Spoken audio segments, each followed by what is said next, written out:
Halo guys, kembali lagi di Babysik Channel. Belajar biologi semakin asik tentunya bersama Kak Edi. Nah, kali ini Kak Edi akan ngebahas materi tentang siklus menstruasi. Cuman, kakek ingetin lagi ya, bagi kalian yang belum berlangganan, yuk langsung klik tombol subscribe dan klik tombol jempolnya dong, tombol like ya.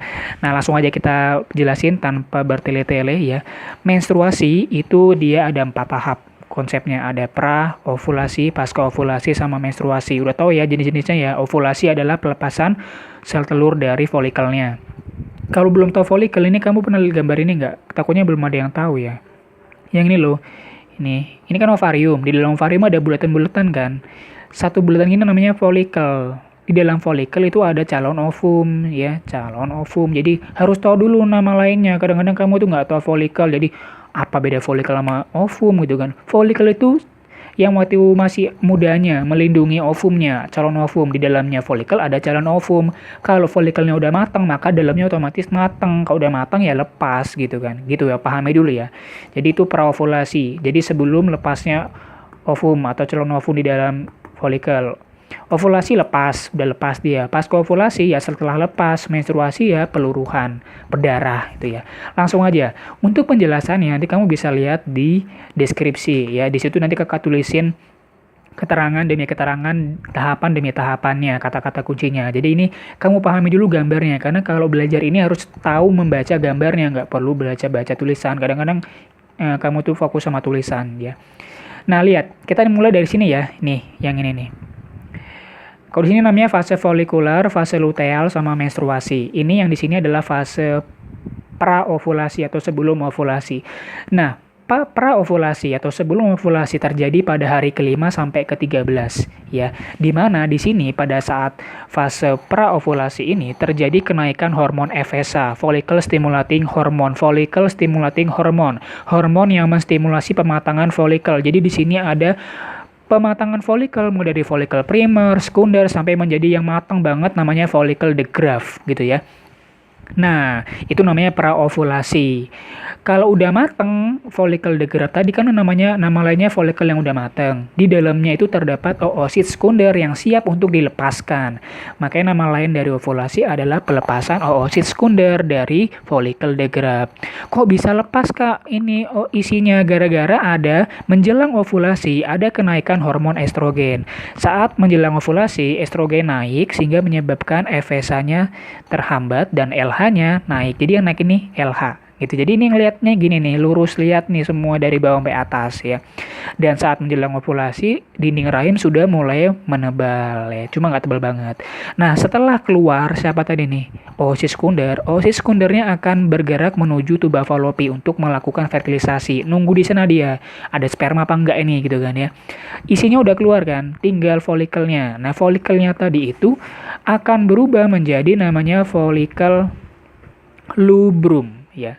Lubrum pakai L. Nah, folikel lubrum itu akan berubah lagi menjadi corpus luteum. Ini akan berubah menjadi corpus ya. Corpus lubrum akan berubah menjadi corpus luteum. Ciri khas lubrum adalah banyak mengandung darah. Kenapa ini bisa berubah corpus lubrum menjadi corpus luteum? Karena gara-gara ada kenaikan atau sekresi hormon LH setelah ovulasi. Lihat di sini, saat ovulasi itu kan estrogen pertama naik, kemudian diikuti dengan FSH-nya turun dan LH-nya mulai naik.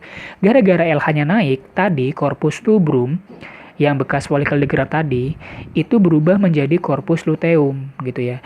Corpus luteum ini sifatnya merangsang pengeluaran hormon progesteron. Nih, hormon progesteronnya naik. Fungsinya ngapain Kak? Fungsinya adalah menebalkan endometrium atau uterus. Kenapa tebal Kak? Ya nanti tiba-tiba udah fertilisasi terbentuk zigot, nempel di mana? Nempel di rahim kan? Nah jadi ditebelin dia gitu. Ternyata tidak ada fertilisasi. Kalau nggak ada fertilisasi, maka corpus luteum ini akan berubah lagi menjadi corpus albican. Corpus albican ini ya, corpus albican ini sifatnya tidak mengeluarkan atau tidak merangsang progesteron sama estrogen. Makanya lihat di gambar ini. Lihat nih, ini albikan turun ke bawah sampai sini nih.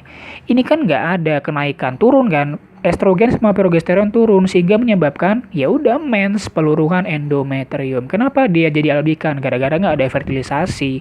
Tadi kan kakak bilang ini oosit sekundernya kan lepas. Kalau udah lepas oositnya akan bergerak ke tuba falopi kan, nungguin sperma. Kalau tiba-tiba ada sperma maka fertilisasi kan. Ternyata udah ditebelin, ditunggu-tunggu nggak ada, ya udah berubahlah corpus luteum menjadi corpus albikan. Corpus luteum nama lainnya badan kuning. Jadi konsepnya itu adalah praovulasi, sebelum ovulasi, ovulasi, pasca ovulasi, mens gitu ya. Ingat bahasa nama lainnya itu apa? Tinggal lihat gambarnya aja kamu udah enak sebenarnya. Cara membacanya itu dari atas ke bawah atau dari bawah ke atas. Ini bacanya gitu ya. Fase luteal itu nama lain dari fase pasca ovulasi. Ini yang tengah-tengah ini fase ovulasi. Yang sebelah sini ini ya, ini itu praovulasi. Kalau yang kanan kiri ini ujung-ujung itu mens. Mens itu pengeluaran darah atau peluruhan endometrium gara-gara tidak ada estrogen sama progesteron. Gara-gara udah nggak ada, nanti FSH induksi lagi atau dikeluarkan lagi. FSH-nya naik, terjadi tadi lagi praovulasi lagi ya. Simpel ya. Jadi coba belajar membaca gambar ya. Jangan cuma membaca tulisan doang. Pahami, ini paling enak malah lihat gambar menurut kakak, bukan ngebaca tulisan ya. Tenang aja untuk penjelasannya, nanti kakak tuliskan di deskripsi ya. Kamu tinggal lihat lagi videonya sambil lihat deskripsi ya. Oke, cukup dulu. Bye-bye.